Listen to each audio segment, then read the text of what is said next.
YCP మాజీ MLA Prasanna Kumar Reddy అసభ్య వ్యాఖ్యలపై రాజకీయ దుమారం కొనసాగుతోంది. కోవూరు పోలీస్ స్టేషన్లో ప్రసన్న కుమార్ రెడ్డిపై కేసు నమోదైంది.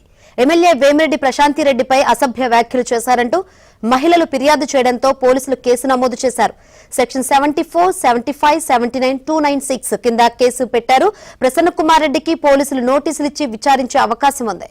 ప్రసన్న కుమార్ రెడ్డికి నోటీసులు ఇచ్చే అవకాశం కూడా కనిపిస్తుంది. ఇప్పటికే పోలీస్ స్టేషన్ లో ప్రసన్న కుమార్ రెడ్డిపై అయితే కేసు నమోదైన పరిస్థితులు అయితే కనిపిస్తాయి. మరిన్ని వివరాలు అందించేందుకు మా ప్రతినిధి మహేష్ సిద్ధంగా ఉన్నారు. మహేష్, శంకరే, కోవూరు ఎమ్మెల్యే వేమిరెడ్డి ప్రశాంత్ రెడ్డి పైన మాజీ ఎమ్మెల్యే నల్లపరెడ్డి ప్రసన్న కుమార్ రెడ్డి చేసినటువంటి జుగుప్సాకరమైనటువంటి వ్యాఖ్యల పైన ఏపీ వ్యాప్తంగా కూడా మహిళా లోకం తీవ్రంగా మండిపడుతుంది. ప్రజలు కూడా తీవ్రంగా మండిపడుతున్నారు.